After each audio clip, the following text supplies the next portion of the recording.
May the words of my mouth and the meditations of all of our hearts be acceptable in your sight, O God, for you are our rock and our Redeemer. Amen.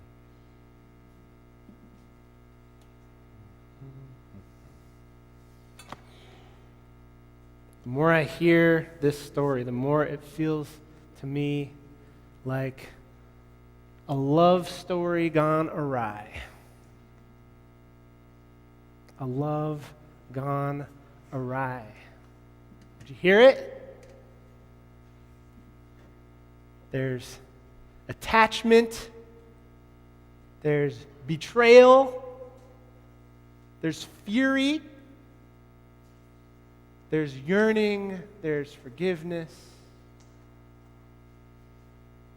Two jilted lovers, each believing that the other has failed. Moses had been with the people, interpreting God for them all the way since they had been in Egypt in captivity. God spoke to Moses, Moses spoke to the people, and then people Israel followed God, followed the words of Moses through the Red Sea into the wilderness. The people listened to God through Moses. And then as they were in the wilderness, the people cried out for the things that they needed, and God provided the things that they needed through Moses.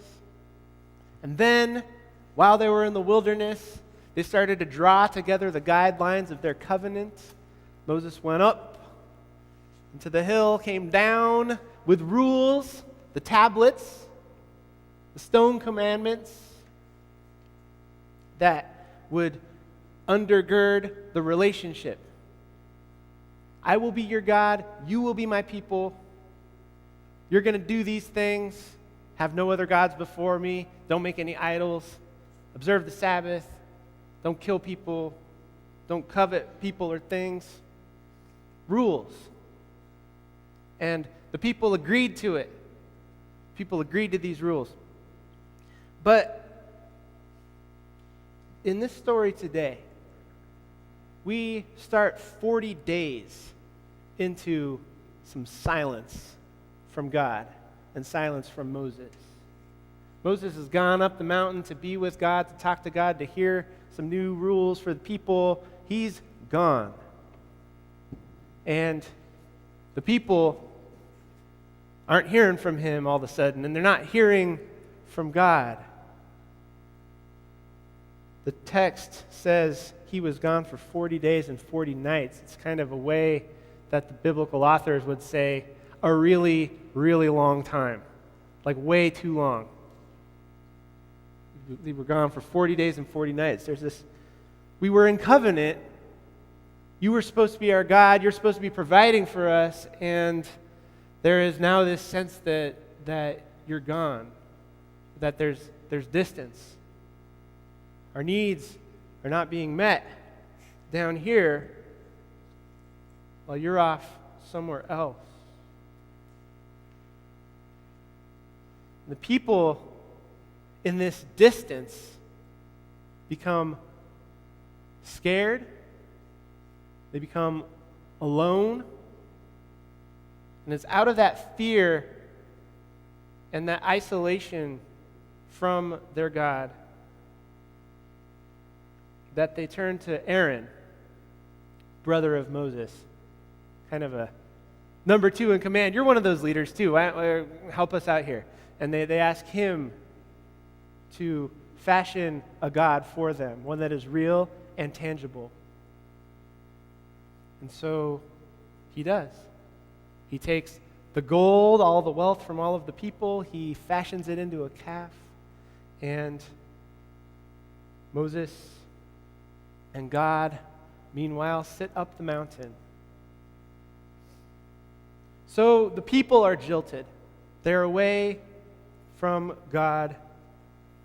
And when God discovers what's going on down the mountain, God becomes furious. And there's this text that he says that he's actually going to just destroy the people outright for what they're doing. And you have this back and forth between God and Moses that's actually Moses interceding on the people's behalf, right? God says, "Let me alone so that my wrath may burn hot against them and I may consume them. And then of you I will make a great nation." Forget these people. God will take Moses and start over again. Make a new nation out of just Moses. And Moses responds in a really interesting way. He reminds God of the covenantal promises that God made. And he says 3 things. He says, turn from your anger, change your mind about bringing disaster to your people, and remember your promises.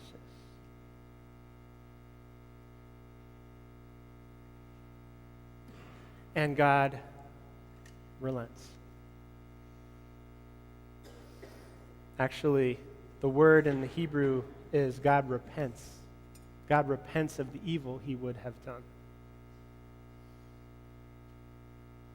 Jilted lovers, each feeling wronged by the other because of this distance.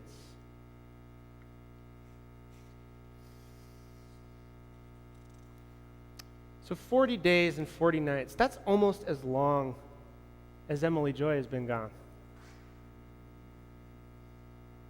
She's been gone about 50-ish days and 50-ish nights. And in that distance, I've missed her a lot. This work can be a little lonely sometimes. She's been my friend in it. She invited me here because she was lonely in it. For 5 years, we worked together. And the nature of our relationship was such that we primarily grew our friendship during work hours, just through osmosis of working together, being here. We're both busy outside of work hours, you see. We have little ones. And so we got to know each other well by default during the workday. And in the time since, I have seen little of her and she has seen little of me. We're busy. We're not working together anymore. We don't have this osmosis relationship happening. And I've missed her. And in that distance, some stuff has risen up for me. She sent me a text message earlier this week, basically an invitation to get together because she missed me. And I had such an anger response to that invitation.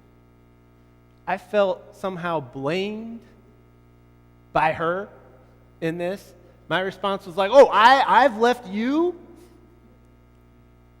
I got into all kinds of one-sided arguing on my end of that text message, right? I think in some ways, I've allowed Emily Joy's stature here. I've infused that with some power that doesn't all belong to her. I've gone to her, I've drawn comfort from her presence and from her leadership and from her being opposite me in this space, in this role. That in her absence, I feel adrift and I feel tender. It's tricky.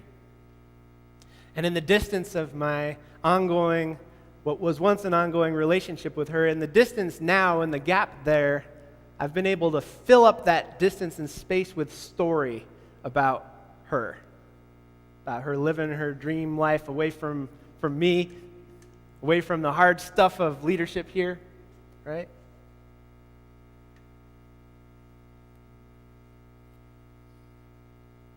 Idols are like stories that we put out there that extend from our own selves.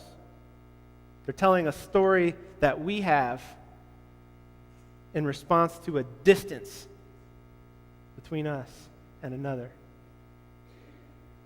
In that distance, we can create idols, we can create stories. There's a way that we do this with some of our idols that are legends and heroes in our culture.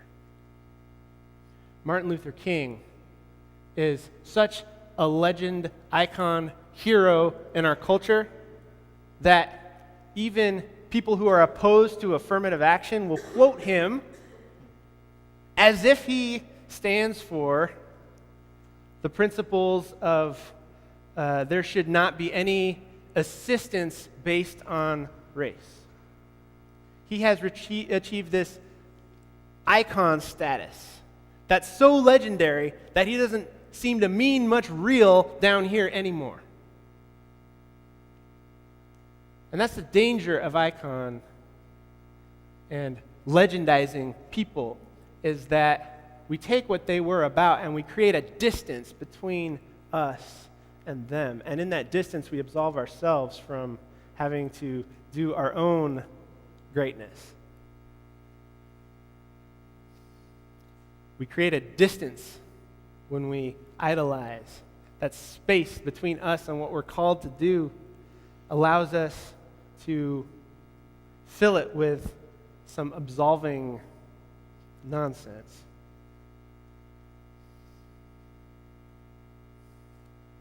Distance is unnerving.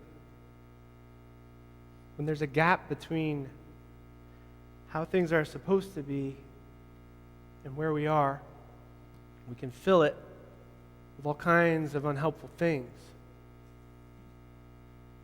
But here's the truth. Here's the difference between an idol and our God. Idols are dead.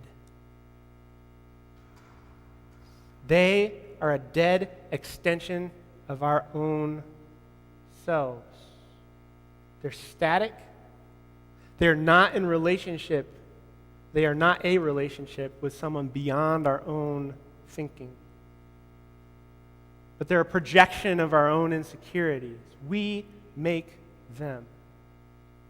They're for us, and they are by us. But God is no idol. God is not a dead thing who serves only to inflate some aspect of our own ego. God is alive and dynamic. The liberating God of Exodus moves and breathes and inflames and terrifies and calms and even changes.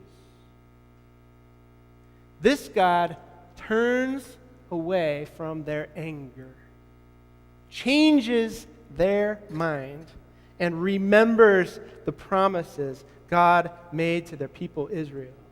This God is fully alive, not static. Remember the things Moses called God to do. Turn from your anger, change your mind, remember your promises. They're the things that Moses implored of God at the peak of God's anger against the people Israel. God was ready to destroy them for their idolatry. Let me alone so that my wrath may burn hot against them and I may consume them.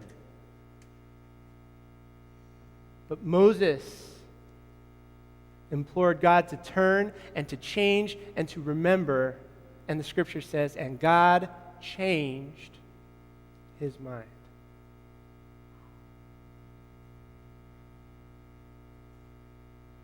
We tend to think about God as being sometimes static, unchanging.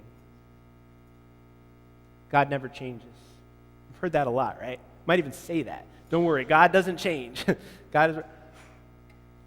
There's biblical evidence that would suggest that God never changes.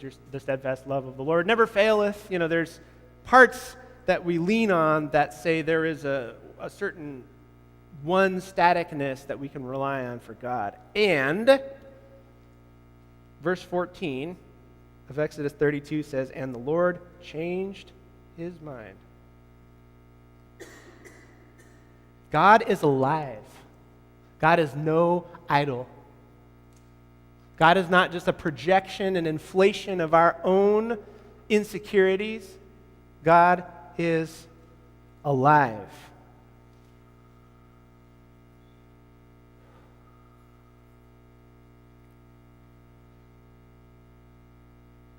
This story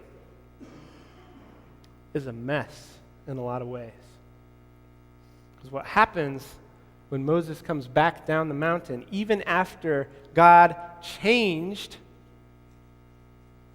and determined not to destroy the people, Moses got pretty violent.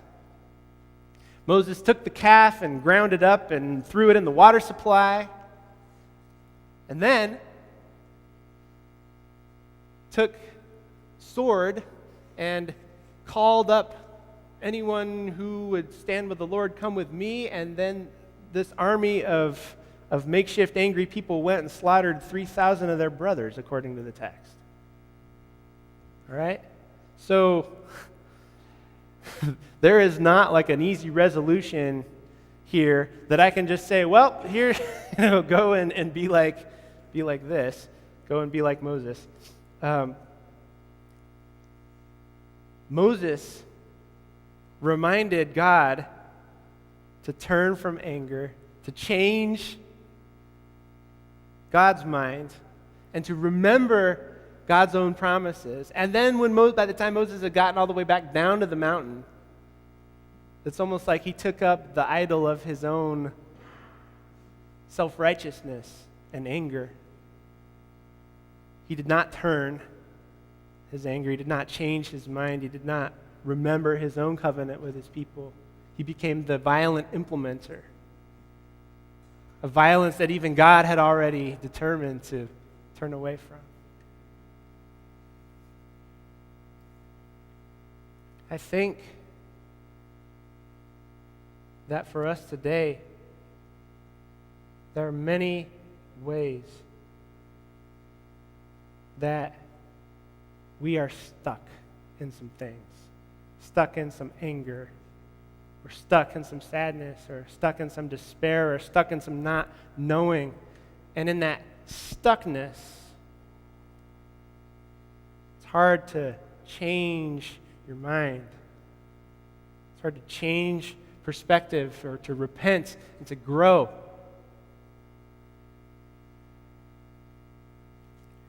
We need to refresh and encourage each other at the places where we are stuck. We need to remind each other of this sacred flow of shifting and repenting and making anew. Turn from our stuck places. Change our minds. Remember our sacred promises.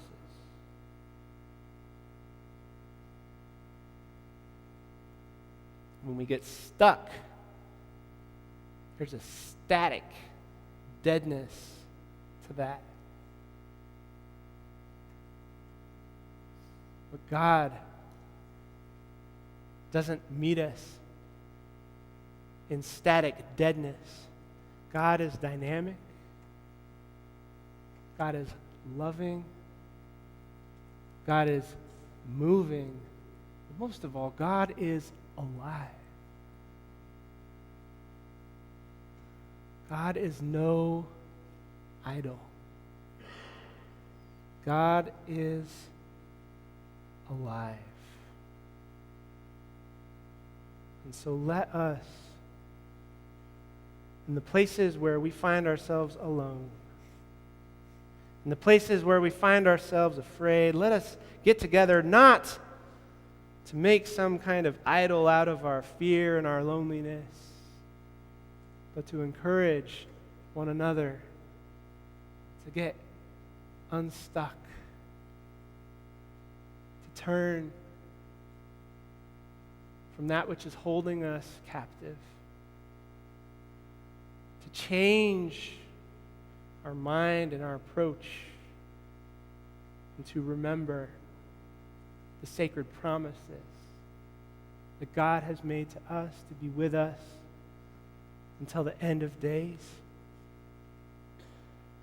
and the promises that we hold to each other.